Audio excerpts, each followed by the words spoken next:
dari antara kementerian ini dengan kita bicara, kalau enggak ini bangkrut ini, jangankan HAM, mereka sendiri ini sudah melanggar HAM terhadap dirinya sendiri.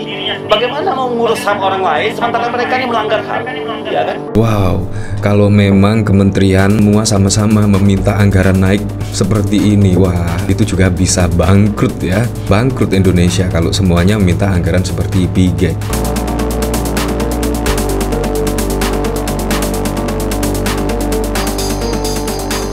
Wow, semua pasti melongo ya. Ya, pada saat lalu memang kita dikejutkan ya. Bahkan satu hari ketika Natalius Piggy diangkat menjadi menteri itu langsung mengatakan hal yang sangat kontroversi. Terkait apa? Terkait penambahan anggaran di kementeriannya. Bahkan minta anggaran menurut saya yang tidak masuk akal ya. Karena dari 60 miliar ke 20 triliun. Dan akhirnya saat ini semuanya terungkap ya. Pada saat Natalius Piggy ini dicecar oleh DPR. Kira-kira buat apa sih dana 20 triliun itu? Nah, pasti juga semua penasaran. Kira-kira dana 20 triliun itu dibuat apa saja? Program-programnya apa saja? Nah, dari Kementerian HAM yang baru ini yang dipimpin oleh Natalius Piggy. Nah, bahkan ada pemberitaan yang menurut saya sungguh menggelitik sekali. Menteri HAM baru satu program saja sudah 8,3 T. Saya punya 200 program. Bayangkan loh, satu program saja 8 triliun. Anggap saja satu program itu dipukul rata 1 triliun saja. Bayangkan 200 program itu berarti anggarannya bisa 200 triliun. Bayangkan ini kan bisa mengalahkan rekor anggaran dari makan bergizi gratis, di mana program makan bergizi gratis itu adalah program andalan dari Pak Prabowo Subianto. Ini memang sangat mengejutkan sekali ketika Natalius Piggy memaparkan terkait anggaran 20 triliun untuk apa saja, tetapi yang saya dapat malah kesan yang sungguh mengejutkan sekali. Bayangkan satu program itu nilainya 8,3 triliun dan Natalius Piggy punya 200 program.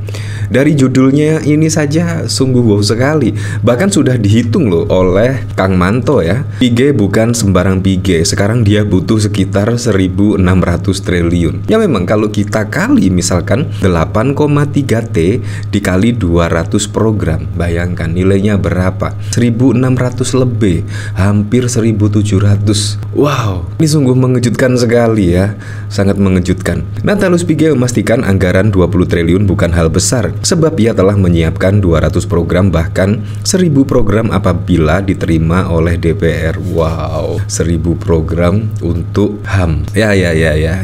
Tapi memang beginilah keadaannya ya. Natalius Piggy sungguh membuat kontroversi ya. Baru pertama dilantik, tiba-tiba meminta anggaran 20 triliun dan bahkan ini juga setiap program nilainya 8,3 T itu juga untuk apa saja ya, satu program itu untuk apa saja dan lain sebagainya. Sangat mengejutkan sekali.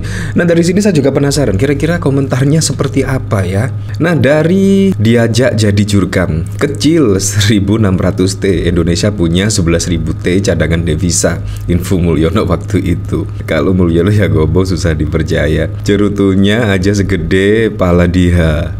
Nggak tahan mau komen. Pokoknya yang penting foya-foya. Orang kayak gitu kok doyan. Yang begitu nggak perlu banyak program. Kalau perlu nggak usah ajukan program. Paling programnya juga nggak pro rakyat. Nah, bahkan ketika dicecar oleh DPR, tidaknya malah mensekakmat ya, mensekakmat dari Natalius Piggy terkait Kementerian HAM yang dipimpinnya. Karena anggaran-anggaran yang begitu besar itu juga bisa saja melanggar HAM. Ini sangat lucu sekali karena otomatis kalau Piggy meminta anggaran yang fantastis, otomatis lah program-program yang lainnya di kementerian yang lainnya pasti juga akan berkurang setidaknya untuk refocusing anggaran dari Natalius Piggy. Kalau kita lihat juga dari APBN saja hanya 2.000-an triliun lah. Kalau Natalius Piggy setiap satu program saja nilainya 8,3 triliun. Seperti ini video dari DPR RI ketika mencecar Natalius Piggy. Ini kementerian, kalau perusahaan ini bangkrut ini karena yang dikerjakannya 30 miliar lebih, biaya untuk mengerjakan 30 miliar itu 48 miliar. Ini kalau kementerian ini bangkrut ini, dukungan manajemennya 48 miliar. Jadi dia mengerjakan 35 miliar, biayanya 48 miliar. Nah, ini bangkrut. Jadi ini klarifikasinya bangkrut. Dan ini menjadi prioritas Komisi 13 untuk segera bicara dari antara kementerian ini dengan kita bicara, kalau enggak ini bangkrut ini, jangankan HAM. Mereka sendiri ini sudah melanggar HAM terhadap dirinya sendiri. Bagaimana mau mengurus HAM orang lain sementara mereka ini melanggar HAM? Iya kan? Ya seperti itulah, jadi memang sangat mengejutkan sekali ya. Kalau kita lihat pemberitaan dari sini, Menteri HAM perlu 8,3 triliun untuk program 100 juta per desa. Ada tambahan lagi 100 juta per desa.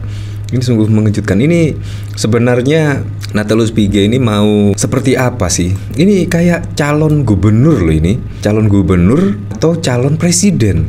Karena programnya itu bukan kaleng-kaleng 100 juta per desa. Kalau menjadi capres, menurut saya sangat masuk akal. Tetapi ini Menteri HAM loh. Untuk apa 100 juta per desa? Menteri Hak Asasi Manusia Natalius Pigai mengajukan program 100 juta untuk satu desa guna melakukan sosialisasi soal hak asasi manusia sehingga institusinya memerlukan anggaran sekitar 8,3 triliun dengan perkiraan jumlah desa mencapai 83.000 lebih dan 83.000 lebih kelompok yang basisnya itu di pedesaan. Kami siapkan satu kelompok atau satu wilayah saja kita kasih 100 juta.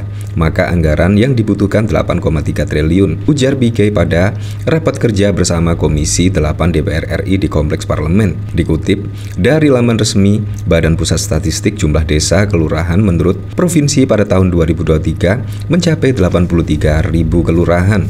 Data tersebut terakhir diperbarui pada Februari 2024. Pigai mengatakan sudah memiliki tim di lapangan sebanyak 1.007 tim yang siap bekerja untuk mengawal implementasi program-program HAM agar langsung menyentuh masyarakat. Nanti, di dalam perjalanan kami akan mengatur pasukan-pasukan kami dan nanti akan lebih mudah karena kami membentuk kantor wilayah, katanya. Wow, belum lagi juga kantor wilayah ya. Membentuk kantor wilayah, sewanya juga berapa? Kalau misalkan sewa pasti juga ada harganya ya. 1 tahun berapa, kalau membangun apalagi pasti juga sangat membutuhkan anggaran yang cukup fantastis. Dan bahkan ditambah jumlah pegawai di lingkungan Kementerian HAM bertambah 2.166 orang, yakni dari 378 orang menjadi 2.544 orang sehingga membutuhkan sekitar 1 triliun untuk gaji dan juga tunjangan. Pigai menambahkan untuk program 100 juta per desa dan penambahan gaji pegawai Kementerian HAM sudah membutuhkan lebih 9 triliun. Wow, kalau memang kementerian semua sama-sama meminta anggaran naik seperti ini, wah, itu juga bisa bangkrut ya. Bangkrut Indonesia kalau semuanya meminta anggaran seperti Pigai. Seharusnya program-program itu disesuaikan dengan dana dari APBN. Kalau APBN-nya tidak mampu ya, seharusnya program-programnya itu ya diminimalisir lah, disesuaikan dengan anggaran dari APBN. Kalau semuanya meminta anggaran seperti Pigai, wah otomatis lah APBN nggak cukup dan Indonesia bisa bangkrut ya. Ya tapi saya berharaplah pada pilkada besok bisa berjalan dengan aman, berjalan dengan lancar, dan yang paling penting berjalan dengan transparan, jujur dan juga adil.